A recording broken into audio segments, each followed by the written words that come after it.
Hey friends, you ever notice how bullies act the most confident right before they lose control? That is China right now. Because just days after Pakistan, yes, Pakistan, China's so called Iron Brother, quietly shipped its first batch of rare earth minerals to the United States, Beijing suddenly slammed the door on the world. New export bans, national security excuses, same old panic. Xi Jinping did not just flex his muscles, he hit the panic button. Because last month, something unbelievable happened.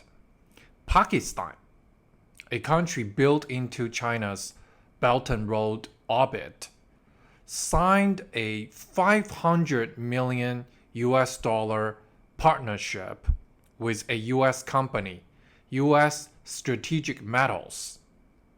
The deal wasn't inked by some random private firm.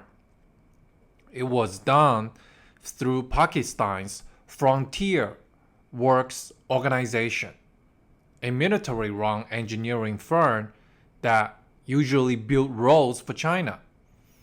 And now it is building supply chains for America. Think about the symbolism. For years, Beijing called Pakistan its brother-in-arms. Well, turns out the brother has been shopping for new friends.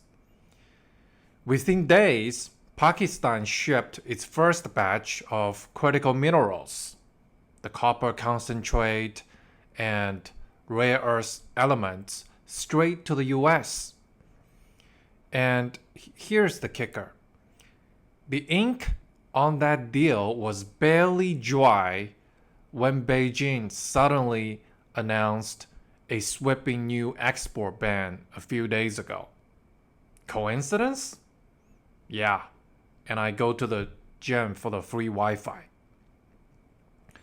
Now, to understand why Beijing suddenly panicked, you need to know how fragile its so-called empire really is. China's rare earth monopoly was never about geology. It was about control. Other countries have the minerals, but only China invested in a toxic, messy refining process no one else wanted. So when the US found a partner right next door to China, a nuclear-armed neighbor that Beijing thought it owned, it just suddenly broke the illusion that the world needs China. Because once the US can tap Pakistan, and for that matter, Mongolia and Australia, China's dominance in this area becomes a PowerPoint myth. A monopoly on paper, but not in reality. And that is when she realized something terrifying. The US was no longer reacting to China. It was preemptively replacing China. So what did China do? The same thing every insecure country does when its grip slips. It tried to look strong. Just days after the Pakistan shipment, Beijing announced the new export controls on rare earth metals and refining technologies, the very ones the world needs for EV motors, wind turbines, and fighter jets. Officially, the reason was national security, while unofficially, it was about national insecurity. This was a panic reaction, not a grand strategy. Beijing wasn't protecting its power. it was confessing it might lose it. And back in 2010, China already cut off the rare earth exports to Japan and terrified the world. And it worked back then because everyone still depended on them. But this time, the world just shocked and started digging somewhere else. And Pakistan just became the newest somewhere else, which I forgot to mention in the previous video. And here's the irony. Since that ban from China was announced, the US equity markets have gone up for 2 days consecutively. The world didn't panic. Investors literally bet against Beijing's fear. Xi wanted to scare the US. Well, instead, he scared his own allies. Even Pakistan had to publicly reassure Beijing, hey, don't worry, this US deal won't hurt our friendship. Translation? Beijing, please don't be such an insecure loser. But here's what makes this even more fascinating. To see how badly Beijing miscalculated, you have to look inside this deal itself. Because the details reveal why Beijing suddenly hit that panic button. That $500 million deal with Pakistan isn't just about rocks. It's a 3-phase plan. Phase 1, just export raw materials immediately. Phase 2, build the refining capacity and bring US tech to Pakistan. And phase 3, scale full chain production from mine to magnet. In other words, the US isn't just buying the rare earths.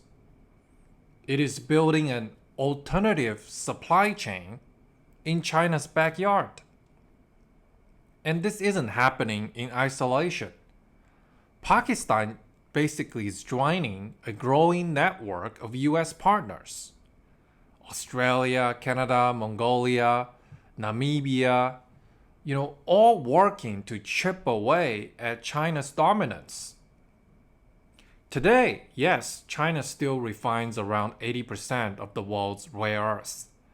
But new US-backed projects across these countries and more aim to cut that to below 50% within 5 years.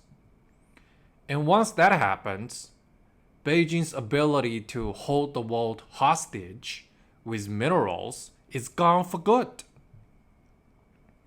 China still has the refineries, yes. But the moment other countries start building their own, Beijing's leverage and blackmail dies. Because here's the dirty secret. Again, rare earths are not actually rare. The rare part was trusting China. Let's call this what it is, okay? The end of myth economics. For decades, the world just assumed that China was irreplaceable. But now, we're watching that myth collapse in real time. And this isn't just about minerals. It's about beliefs shifting. Once investors, miners, and policymakers realize they can build a non-China resilient supply chain, Beijing's biggest weapon, which is fear, just disappears. And that's exactly why Xi's ban backfired. Every export restriction only pushes the world to move faster. Every national security excuse reminds investors that China is again uninvestable. Every strategic escalation exposes how reactive, paranoid, and desperate Beijing has become. China didn't pull this ban from a position of strength. Again, it pulled it from the edge of panic, witnessing what Pakistan is doing with the US. And because for the first time, the world is learning to live without it. And its iron brother, Pakistan, is helping the world to accelerate this process. And while China tries to blackmail the world, the US is building routes. Pakistan is one of them, a supply chain corridor that bypasses Beijing completely. And that is the extra irony and shows the failure of Chinese diplomacy. China spent trillions on Belt and Road projects to dominate global logistics. Now, one of its own Belt and Road partners is helping the US build an escape route. So here's the inside story. China didn't ban rare earths because it was strong. It banned them because it was scared. The US-Pakistan deal didn't just chip away at China's monopoly. It shattered the illusion that Beijing is indispensable. And as the world learns to mine, refine, and trade without China, one truth becomes crystal clear.